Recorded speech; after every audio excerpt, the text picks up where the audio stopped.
It's 4 p.m. We're bringing you the developing news. And the stories behind the headlines. This is Storycon. Our headlines is Monday, March 25. 3 Navy personnel were injured after China once again fired water cannons at Philippine supply boat Unaiza number 4. UM4 was also severely damaged from the attack of Ayungin Shoal on Saturday. For its part, the Foreign Affairs Department summoned the Chinese Embassy's Charge d'Affaires this morning to protest the incident. Expelled Congressman Arnulfo Teves Jr. will stay in Timor-Leste for 15 more days. His detention was extended by a local court there following a trial on March 23. Authorities arrested Teves while he was playing golf in East Timor last week. He is facing a string of murder charges, including that of Negros Oriental Governor Roel Degamo. And the health department is targeting the complete immunization of 95% of Filipino children in 2 to 3 years. This comes as cases of measles and pertussis continue to rise. The DOH is working on buying more vaccines with around 1 million jobs against whooping cough expected in June. Joining us again on the Storycon is Philippine Star Editor-in-Chief Ami Pamintuan and One News Defense Editor Manny Mogato with us here at the studio. Hello, Happy Ami. Hello, Monday, Manny. everyone. Hello, everyone. Happy weekend. This is the Wagpo edition. Para tayong tatlong itlog na. Oo nga. Alam mo, buti, may nagkasyang Amerikana kay Manny. Kung hindi matutuloy ang kanyang guessing ngayon. hirap Pag-upo dito sa Storycon, Pero hindi Ami. nyo nakikita, may biyak sa likod yung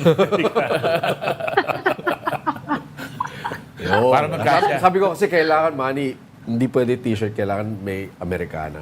Biglaan eh. Buti. Salamat kay Joey Francisco at nakatambay siyang Nandito lang, always ready. Nandito lang. Si Jove Francisco. Okay.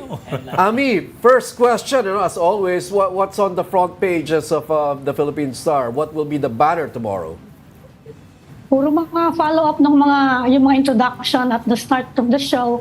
Binabantayan natin, sinomo na nga ng DFA, yung mga officials ng Chinese Embassy. Wala yung ambassador eh. Para nga iprotesta na 3 Navy natin nasaktan doon sa yung attack na naman doon sa supply vessel natin. Saka of course binabantayan natin kung ano yung susunod na step ng government natin with regard to Arnulfo Teves dahil pinagbigyan siya ng local court sa Timor-Leste. Kaya matatagalan pa siya doon, napilitang umuwi nga dito yung mga NBI sana na sumusundo na sa kanya. Kaya sigurado, nandun pa rin siya this Holy Week. Although I think nakadetain na siya, hindi na siya pwedeng pag-golf na lang. Saka siyempre binabantayan namin yung mga preparations. So nag-umpisa na daw dumami yung mga sumasakay sa bus, papunta na ng probinsya, nag-umpisa na yan. Saka nagwa-warning ang DICT. Dahil nga dumadami yung peak travel season, marami daw umakalat na scam Okay. Travel scam na book kayo sa hotel, sa beach, pagdating nyo doon, wala pala.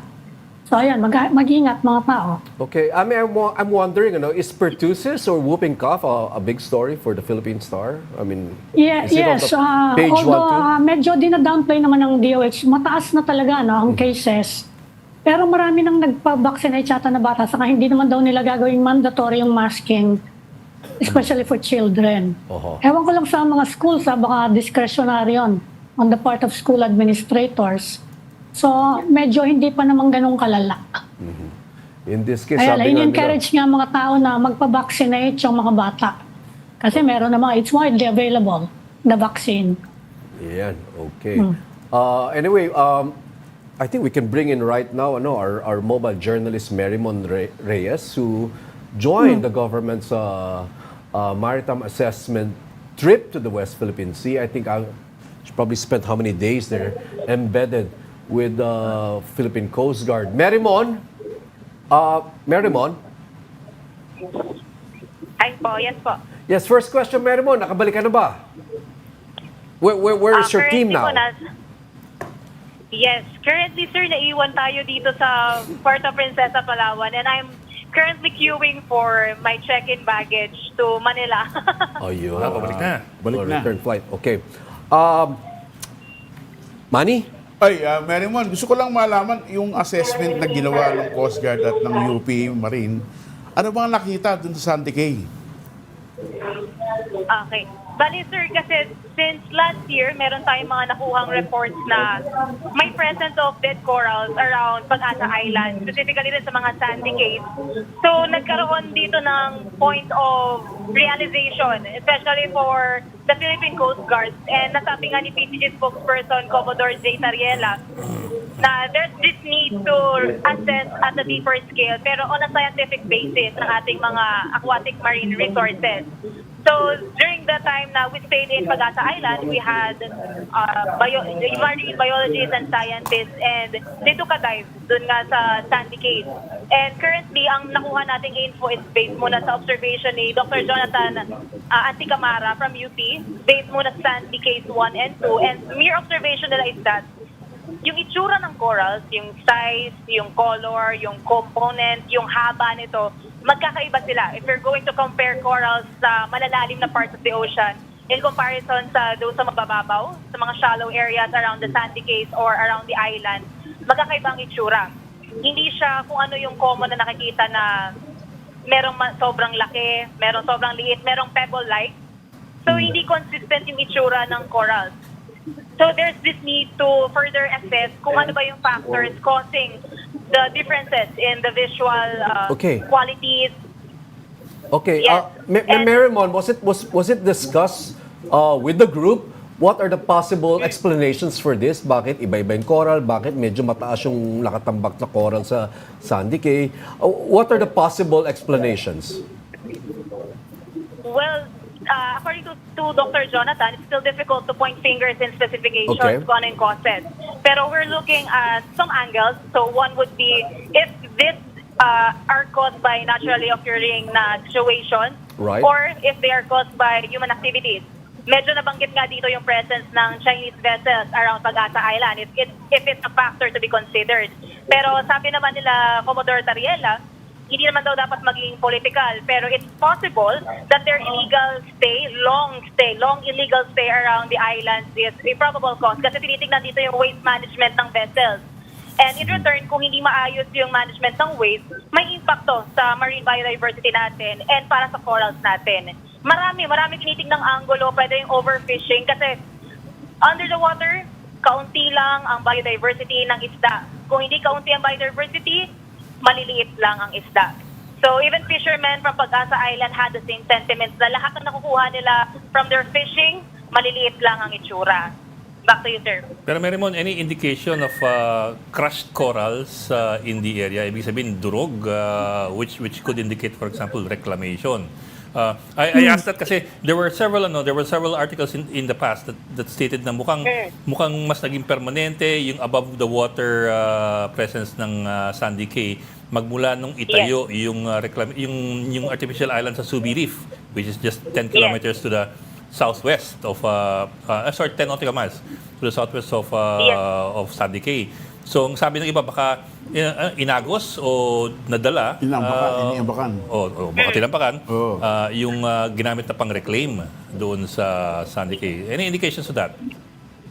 Yes, correct. Actually, isa pa sa ang question dito is yung mabilisang piling of corals around the Sandy Cay.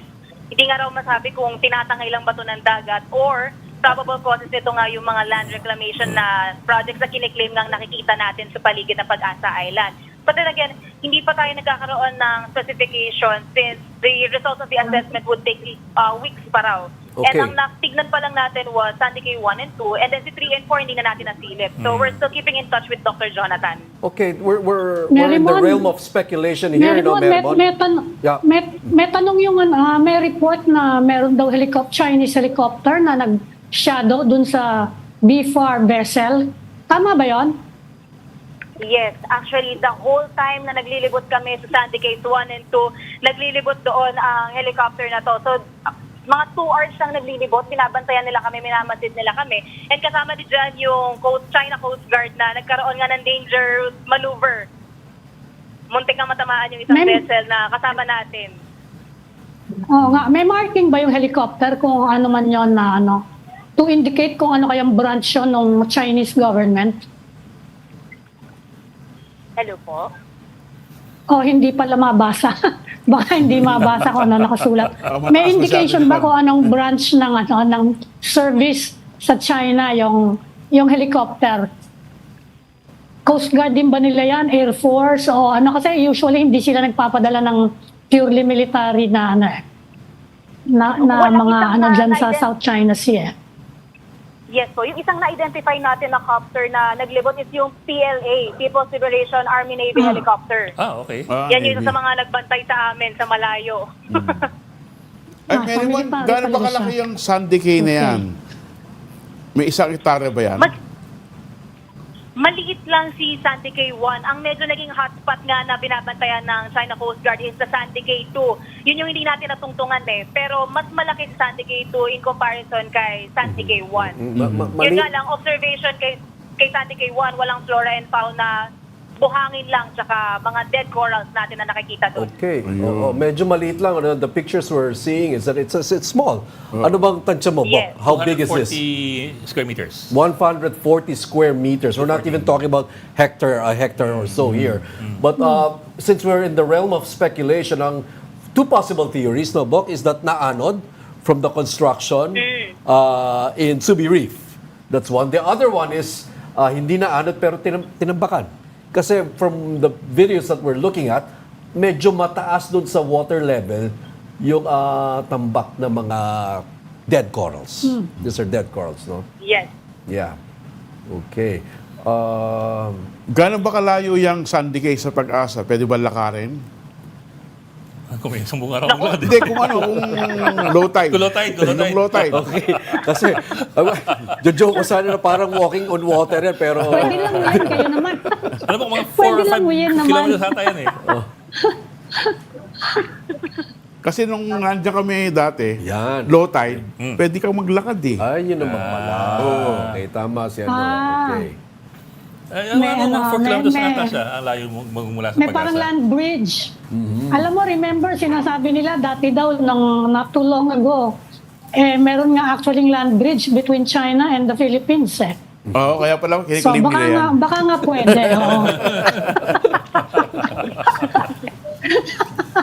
Hindi talaga, tanungin mo sila. Oo. So pwede yung tinatanong ni Manny.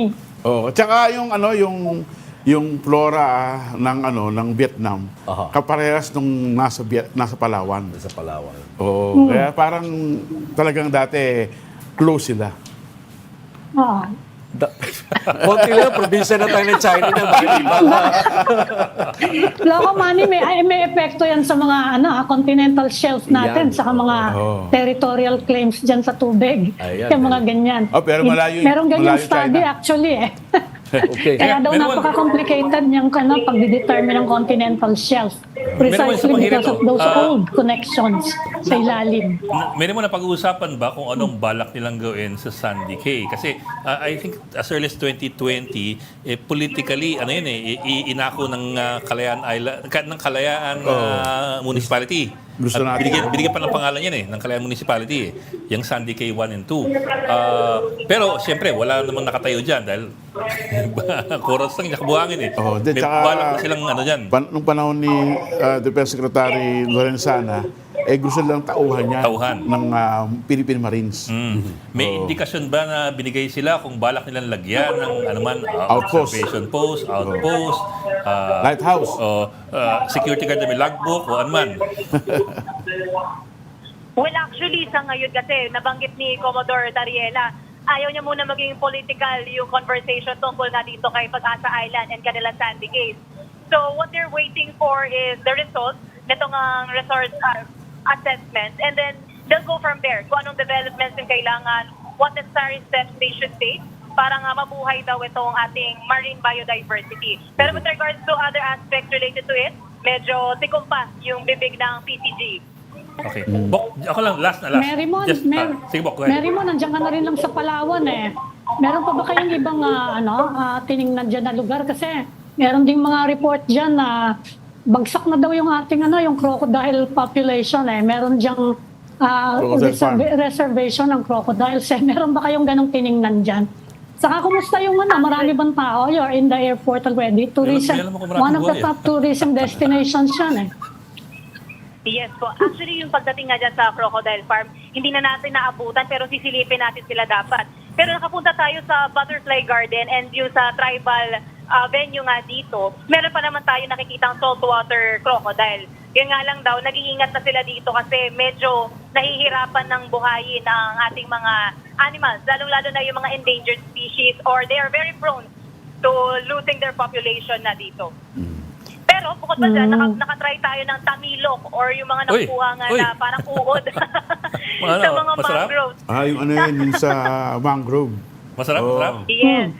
Yung mangrove. Kinuha natin worm. sa mga patay na kahoy. Sumama tayo sa bangka, kanila Kuya Kokoy. And then, ilalabas natin yung storya tungkol dyan. It was a happy experience. Yeah. Masarap yung ano, yung uod na yan. Oo. Tsaka Yes, sir, masarap siya yung pag may buhaya, suka. masarap yung buhaya. Oo. Kinakain yung buhaya eh. Ang masarap lang Nawawala sa na buhay, nga, yung Bukid. between the Kakasabi rin na nawawala torso and na. the tail. Farm naman yun, crocodile farm naman yun Ayun, eh. right. Ay, meron mo Hindi, yung between bang... the torso and the tail lang yung edible sa buhaya. Yan ang sasabihin niyo sa'yo. Ano? Tapos, Between- pag kinain mo, lasa daw chicken. Tastes Kaya sabi like ng mga chicken. tao, di kakain na lang ako ng chicken. Lahat naman, lasang Di ba? chicken eh. Alam mo, kahit pala ka lasang chicken eh.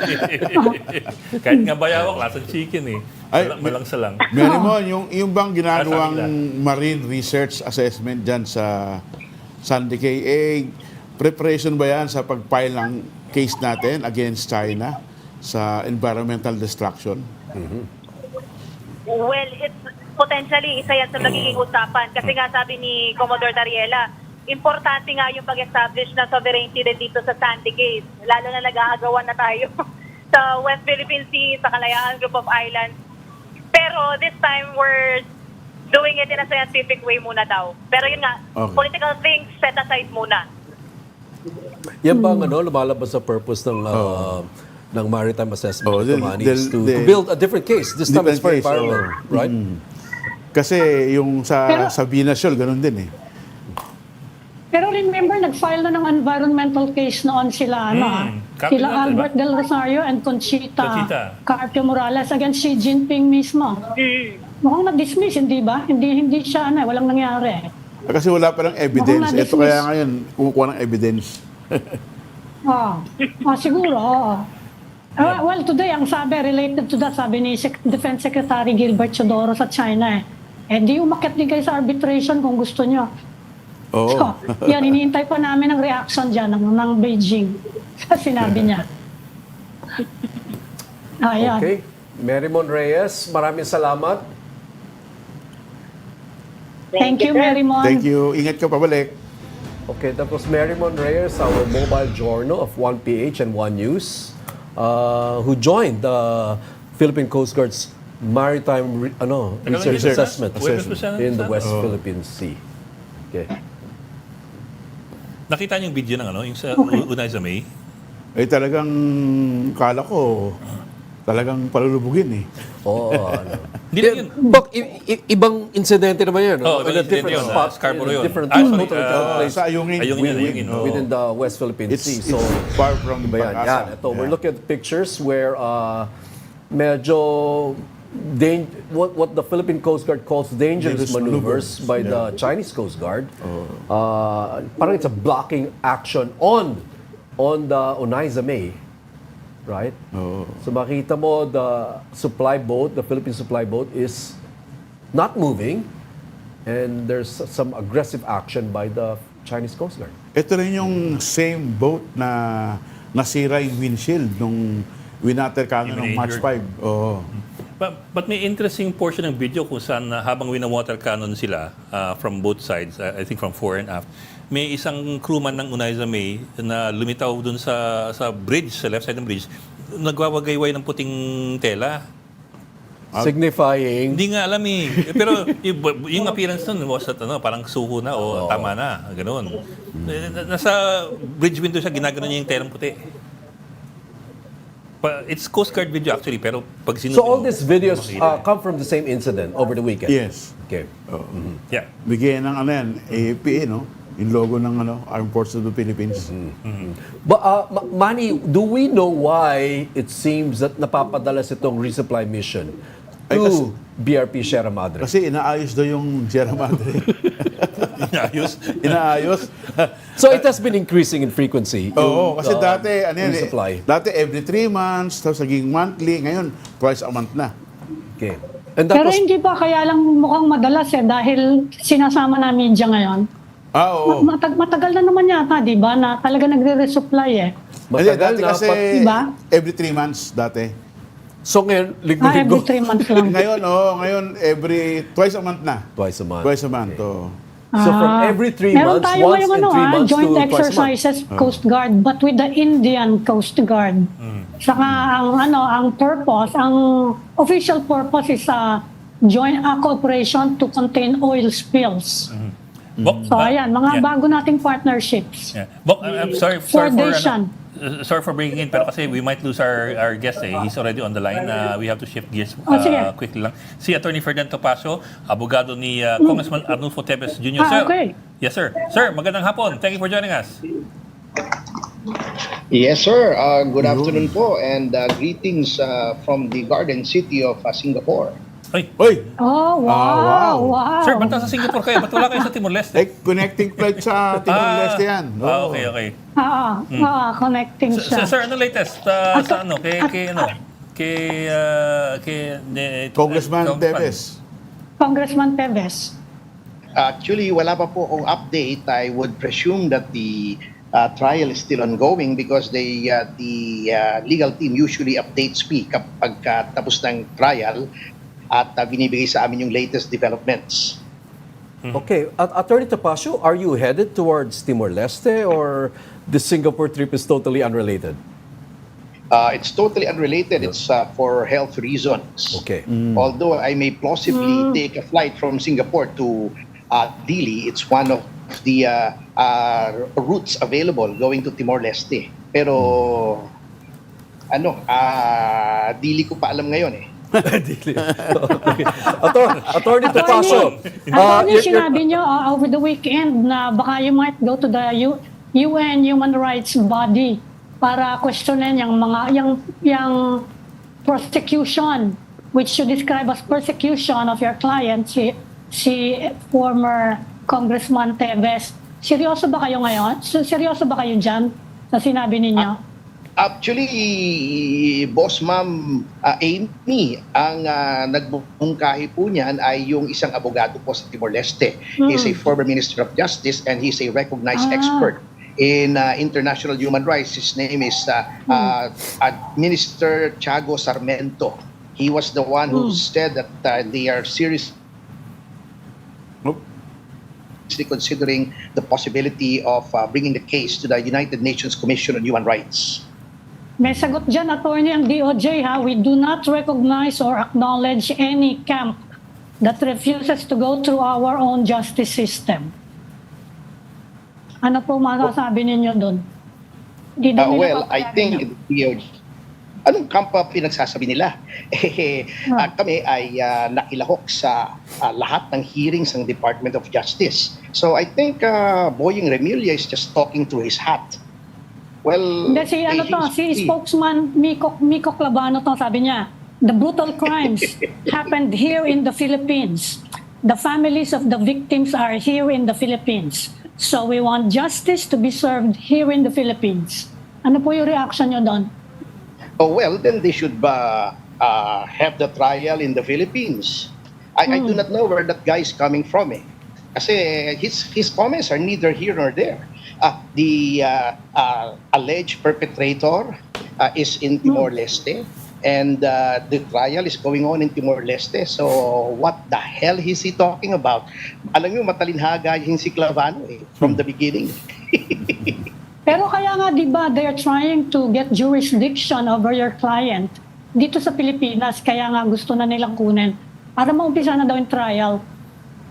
Well, of course, they will have to go through the system, the process in Timor-Leste because the subject is in Timor-Leste. And kaya nga, I was wondering why they were saying na wala silang pakialam dun sa political asylum. Well, political asylum is a means available to any person who feels that is being persecuted. It's a recognized tenet of international law. So if they choose to be in denial, And then they're welcome to try all efforts. Wala naman pong problema yan eh. Whether dalhin nila rito, wala naman po silang ebidensya eh. Wala naman po kaming problema roon eh. Kasi all of their witnesses have recanted. So, let's just wait for the course. They should not be talking out of turn. Kami ay nandun kami sa Timor-Leste. We are respecting the process of Timor-Leste. If Timor-Leste says he has to be brought back to the Philippines, so be it. We will always respect the system. Sir, if naman, sir, can we back up a bit lang? Ano yung proseso ngayon that he's undergoing? Kasi nababanggit yung he's under trial right now in Timor-Leste. If he is, then what is he under trial for, if not for the cases that he is facing here? In which case, he should be facing trial here. Ano yung nangyayari ngayon doon sa Timor-Leste? Ano yung undergoing trial? Ang sitwasyon po kasi is that the Philippines has no extradition treaty Yes, sir. with Timor-Leste. So it means that any request for repatriation will be made not as a matter of course, but on a case-to-case basis. So yun po ang tinatrial na isa. Pangalawa, The petition to have him remanded here. Congressman Teves is not being detained in Timor-Leste for any crime committed in Timor-Leste. At dapat pong ma-realize ng DOJ na ang warrant na in-issue ng korte sa Pilipinas is only enforceable within the territorial jurisdiction of the Philippines. Ngayon, may Interpol. We can make a request to any Interpol member, but whatever action that Interpol member, the member state takes, is subject to its own laws, not our own laws. Kaya ngayon sinasabi nila na ito ay deportation, etc., ay maaaring sa kanila ay deportation yun, but they cannot impose that on the government of Timor-Leste, nor can their opinion bind the courts or the government of Timor-Leste. So hintayin na lang nila yung proseso ng Timor-Leste. Kami naman, we will abide by whatever process. If Timor-Leste says he can stay there, so be it. If Timor-Leste says he should be brought back to the Philippines, so be it. We are ready. So yun lang naman po. Ang kaso nyo, they're making a big deal out of it as if achievement ito. Kasabi ko nga, kahit alimangong bato, pwedeng makapagpa-arresto dun sa ibang bansa kasi nga may Interpol. It's no big deal. It's no achievement at all. It's not a reflection on their competence. It's just a matter of course. It is being done under the scheme of the agreement between Interpol members. Attorney Tapasio, wouldn't deportation be a consequence of the Philippine government having canceled his travel papers, the travel papers of Congressman Arnie Teves? Wouldn't Yes, that that be is the a natural possibility. consequence? Opo, isa po sa possibility yan. Deportation, extradition, the granting of political asylum, everything is on the table right now. Kanya nga ang sinasabi ko sa kanila, hintayin nyo na lang kasi the person is within the jurisdiction of the Republic of Timor-Leste. He is not within Philippine jurisdiction. So, hintayin na lang nila yung action ng Timor-Leste because kahit puntahan ng NBI dyan, the NBI has no authority there. The authority of our NBI only extends within the territorial boundaries of the Philippines. Okay, under what circumstance or situation would Timor-Leste, can Timor-Leste not deport Congressman Arnie Teves, having arrested him already? Tapos wala na rin siya travel papers. I mean, under what circumstance? Granting him asylum, for example? I would not pretend to be an expert on Timorese law. Kaya nga po meron kaming legal team doon. Ngunit, yun pong asylum is as I've said, it is a recognized tenet of international law. If it is determined by the government of Timor-Leste that is being the subject of political persecution or any kind of persecution in this country, meron naman pong karapatan ng kahit sino na tao in any democratic state na humingi ng political asylum at yung state po mag-determine whether or not that person should be granted political asylum. So at this point, it is premature to predict what will happen. Pero attorney, we understand, rejected na yung political asylum request, hindi ba? Yan ang pagkakaintindi namin. It has been rejected already. Opo, as it was explained by their Representative Teves' lawyers in Timor-Leste, marami pong avenues for political asylum or safe refuge in Timor-Leste, considering also the latitudinarian attitude of the government there, because the leadership of that country was also subjected to political persecution before. when it was occupied by Indonesia. So let's just find out. Kasi under the Timorese constitution, as I was made to understand by the legal team there, meron pong provision for the executive branch of that government to extend political asylum. So tingnan na lang po natin kung hindi talaga there is a scenario where he can be brought back to the country, then we will undergo trial because we are confident that the case of the government is weak. Okay, Kong. Pero following the rejection, you will have to raise new arguments for requesting political asylum. Ano po yung mga bagong arguments ninyo if you're going to request again for political asylum? We have forwarded all our supporting documents to our lawyers in Timor-Leste, and it will be up to them to raise those arguments. I would presume na yung mga abogado po sa Timor-Leste would know what they're doing. The two of them, one, as I've already stated, is a former Minister of Justice. The other is a former Prosecutor General. So mas alam po nila yung mga pasikot-sikot po dun sa batas sa Timor-Leste. Attorney, si dating Congressman Teves ay binigyan ng 15 more days sa Timor-Leste. I'm sorry po. Na-extend po yung kanyang stay sa Timor ng 15 days. What will happen when that expires? Yun po kasi ang ipinaliwanag po sa amin na period of time wherein they conduct trials for persons detained by virtue of a red notice. Kasi as I said before, yung pagka-detain po kay Congressman Teves is not by virtue of any crime committed in Timor-Leste. So yung trial po yun is to determine whether there are sufficient grounds to detain, to keep detaining Representative Teves, or to release him, or to give him safe refuge, or to return him to the country. So yun po ang mga issues na i-determine ng hukuman po doon sa Timor-Leste.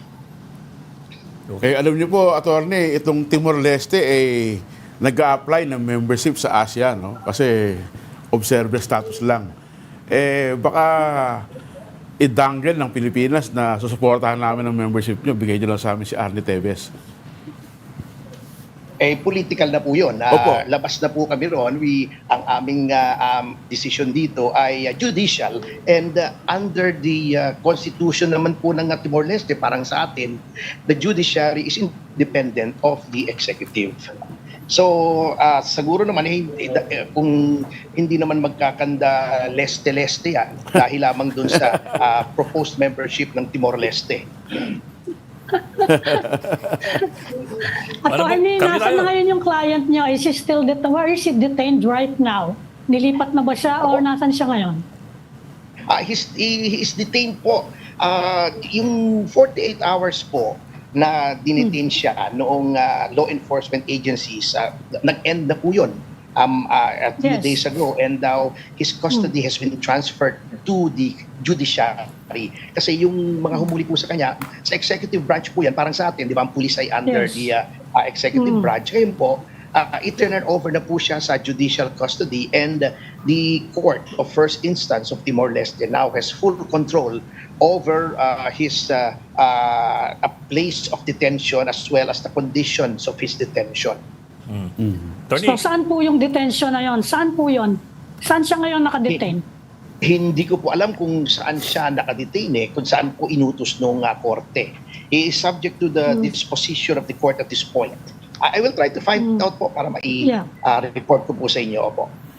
Okay. Tony, kami lang po ako. Kamusta pa yung isa niyong kliyente, si Pastor Quiboloy? It's been 6 days since the Senate issued its warrant against Pastor Quiboloy. Have you been in touch with him? Singapore nga po ako at gusto ko nga siyang makausap. The last I heard was he was at the Prayer Mountain in Davao to meditate and seek divine guidance. At kinokontak ko nga siya kasi nga nandito ako sa Singapore, at kinokontak ko siya kasi pagdating ko gusto kong magpagamot ng tuhod ko sa kanya.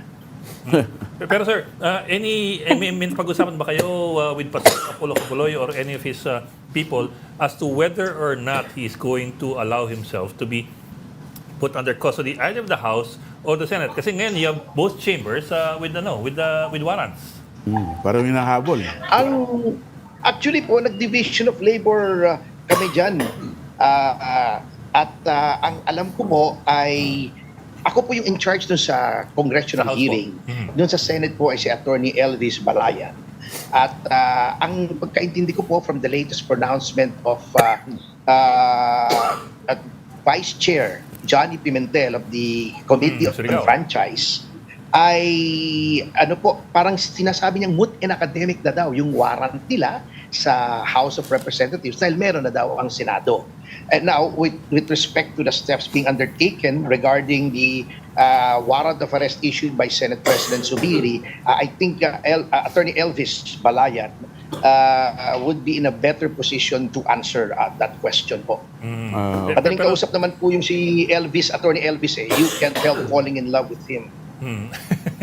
Pero Attorney, I'm just wondering po, what would your advice be to your client? I mean, I know you represent him sa House, but at the same time kasi, no, I would think, but this is only my perception, I would think that mas less controversial ang House, at least yung the warrant itself compared to yung warrant ng Senate. As far as you're concerned, do you have any idea, you have any suggestions as to how to go about breaking this conundrum, this impasse? Kasi at this point, ampas po siya. Dalawang chamber naghahanap, isang hindi nagpapakita. Ano po yung masasuggest ninyo sa inyong kliyente? Sa basa mga pakita. Well, to the extent that I can impart this to the general public without violating any client confidences, ang advice ko po sa kanya ay dun po sa pagdating sa House. Kasi po sinabi na po ng Korte Suprema dun sa Balag versus sa Senate na isang kaso po na nadesisyonan ng ating Korte Suprema. Kapag ang House or any of its committees has adjourned, like what happened with the Committee on Franchise na nag-adjourn na po sila nung Friday na umapir po ako, and then right there and then we found out that there was already a committee report that was voted upon, as in fact that committee report has already gone through the plenary and has passed and has been transmitted to the Senate. That committee now has become functus officio. Tapos na po yung purpose ng committee na yon, and then under the doctrine laid down by the Supreme Court in the Balag In case, 2018. wala na pong power yung para mag-cite in contempt or to bring anyone kasi wala na pong purpose yung pag-aresto kasi tapos na po yung hearings at nagkaroon na po ng committee report, which is one of the ways by which the power to cite in contempt ends with respect to any hearings before either the Senate or the House of Representatives. You're citing the Supreme Court decision which says na yung power lamang ng warrant of arrest na yan is so long as May session. Under investigation in session yung komite.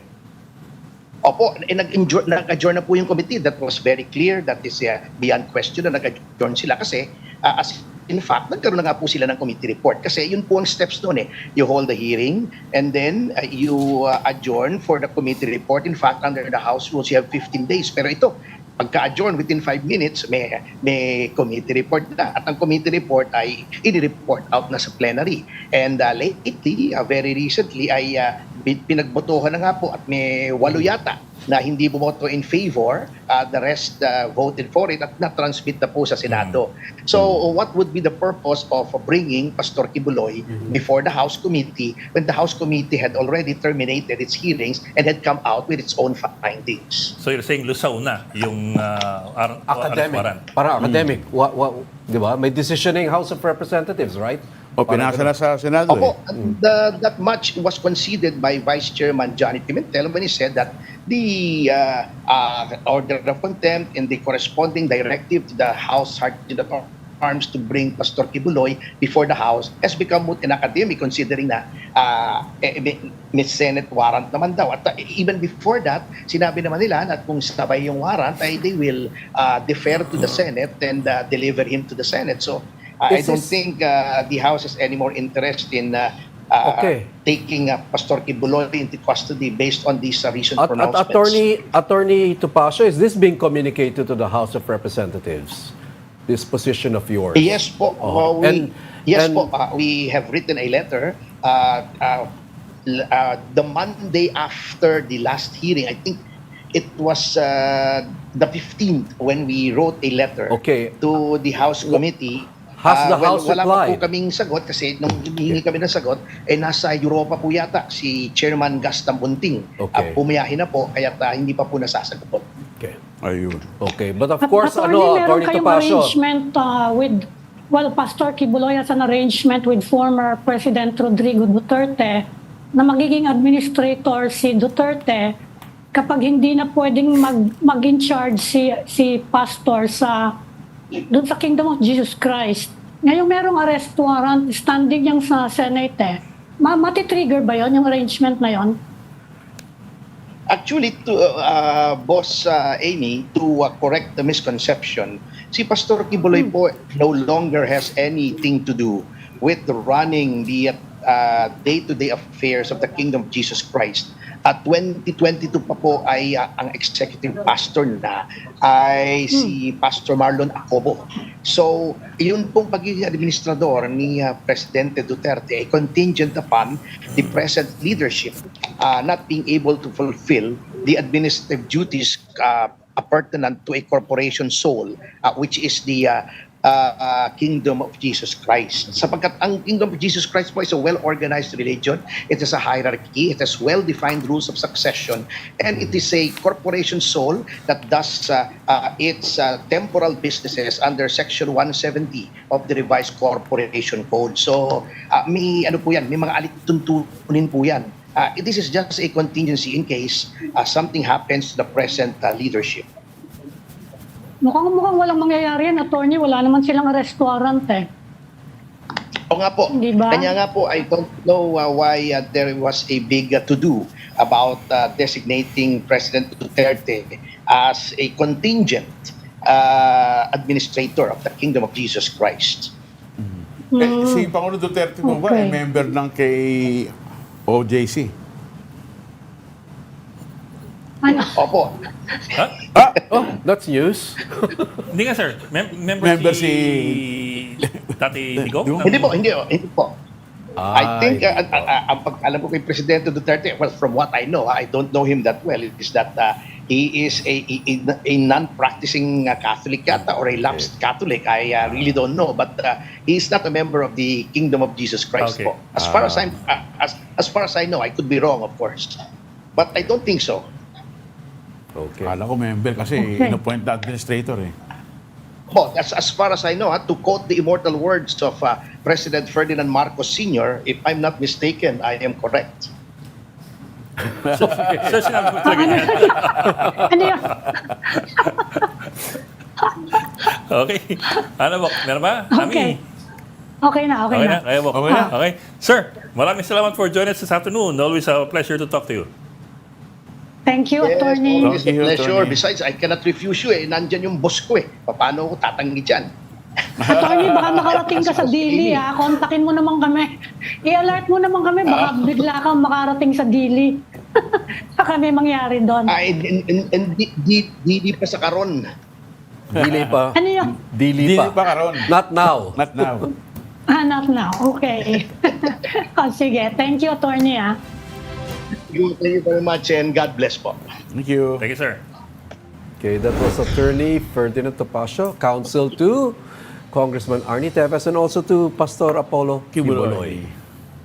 Yung sinasite niya sa 2018 decision by the Supreme Court dun sa Arvin Balag case. Yung frat pumatay kay Castillo. Tandaan niyo yun. Ang sabi ng Supreme Court, hindi pwedeng indefinite ang isang arrest warrant ng Senado o ng any chamber of Congress. Senado. It has to end pag natapos ng investigasyon. Okay. Saka pag natapos And ang in this session. case, may decision na. There's Yung a resolution Yung House. canceling. the Oh, franchise pero of President. binigyan na sa Senado yan. So yun nga pero tapos sa House, sa Senado pa meron pa rin. May pending pa rin. So you're trying to say it can be argued na hindi pa talaga tapos. Well, kasi may isa pang chamber Oho. Oh. Tapos na sa House, pero transfer na sa Senado. So Senado yung So sa House, magde-decide. planchado na sila. Oo. Pero sa Senate, it's still ongoing. Parang impeachment yan, di ba? In-impeach ka, tapos yung conviction, Senado. So, Pwede yun. pa siyang i-challenge sa Supreme Court. Ayan. Ibang usapan Yung ba yun? sa Senate. Yan ang ano nila. Yan ang ano, yung option nila, legal option. Yeah. So hindi pa sigurado kung makikita natin si Pastor Quiboloy sa Senado. Ayan, oh. That'll be interesting kasi nakakadalawang, in the last 5 years, there have been 2 Supreme Court rulings limiting further the power of the Senate to arrest Yes. people. Arvin Balag case in 2018, tapos yung Farmally in 2023 of November. Yes. So, kung Remember, sakali, yeah. matindi na nga yung Farmally, napigil na ano pa rin eh. Nagkaroon pa rin ng ganong ruling. So titingnan natin kung anong kalalabasan niyang kay Pastor Quiboloy. Although medyo Okay. iba yung kaso rin kasi dahil yung sa Iba siya. Farmally, it's they were ordered arrested because the committee of Dick Gordon said you've been Cited in contempt. you're refusing being to- cited in contempt for for refusing being Ayaw evasive. sumagot. For being evasive during the hearing. Ayaw sumagot. Oh. So I think the And Supreme in Court fact, said that hanggang was an ngayon sinasabi overreach ni of the... former Sabi- Senator Gordon eh. Ano na daw yun? Overreach na daw yun. Yung, nagdi-deny siya na nag-overreach ang Senate. Diba? At hanggang ngayon pinoprotesta niya yung ruling na yun eh. Medyo iba Sabi lang niya, ng hindi konti naman itong case na to in the sense na the Senate is simply asking him to appear. Yes. Which the Supreme So, Court in yan. a previous Yeah. decision in 2018 also said na it's within the power of the chambers of Congress to order somebody to appear in a hearing on Sexual abuse. ano Kaso na sana. it's one of the powers of Congress to order somebody to appear in a hearing Aid of that has to Aid do of with legislation. in legislation. Oh. Pero Hindi nga yung- lang sila si Pastor Quiboloy, ano? Pero yung sa Kaya DOJ titingnan natin case, yan. sa DOJ case sa Davao, iba rin yun. Oh, iba. Kasi yun, criminal case yun. Iba pa yun, iba pa yun. Iba pa yun, yun. Dapat siyang umarap dun. Kapag yan in-orderan siya, he has to appear. Oo, harap siya Oh, dun. walang question yun. Ah. That's a court already. Well, in fact, yan ang sinasabi ng mga kakampi ni Apollo Quiboloy eh. Hintayin nyo na lang yung DOJ. Oo. Hintayin na lang daw yung, yung legal process, hindi daw yung, ayaw nila yung congressional process. Kasi politicized daw, yun ang sinasabi nila. So, titignan natin kung that's anong true. kalalabasan niya. But at the same time kasi even the Supreme Court in 2018 recognized the power authority of the chambers of Congress to call somebody. Because Yes, it's one saka ang of problema nga natin, hindi naman, kung minsan ang talagang pupuntahan lang ng ibang mga investigasyon dito Congress eh. So paano kung medyo may konting reluctance, hindi ba yan ang sinasabi ng mga victims ng extrajudicial killings Kaya daw kailangan ICC, di ba? International Criminal Court, kasi parang hindi willing, either unwilling or unable yung system natin of justice to prosecute those who abuse their power in the name of the campaign against illegal drugs. So yan ang problema dyan. So kung minsan parang magiging, hindi naman court of last resort, pero ibang korte yung sa Kongreso, kung sakasakali. Kapag may ganyang reluctance na nakikita. Anyway, ano po? Babay na ba o Kasi break? kung... Babay na ba? Babay na to. May susunod tayo. Kung court of last resort, dapat kay 12 pa sila magpunta. May advertisement pa. Iba naman yun. Nandun na siya sa Senado, no ba? Merong Senate, merong House. Kaninang tulpo mo gustong papuntahin? Parehong tulpo. Meron na nga Teka po, class dismiss na raw tayo. Ano na ba? Dahil may commercial pa tayo, tapos may programa susunod Kailangan mo na ilabas yung commercial. Okay. Ami, maraming salamat. Thank you, Ami. Philippine Star Editor-in-Chief, Ana Marie Pamintuan. And of course, Thank you, everyone. Of course, we have Tito Manny Mogato, our defense editor. Manny Mogs, kaway-kaway dyan. Okay. Thank you. So join us again tomorrow at 4 p.m. for the Story Conference. I'm Edwin Gao. I'm Patrick Paez, and we are One News, all sides, all the time. This is the Story Conference Group or the Storycon Group.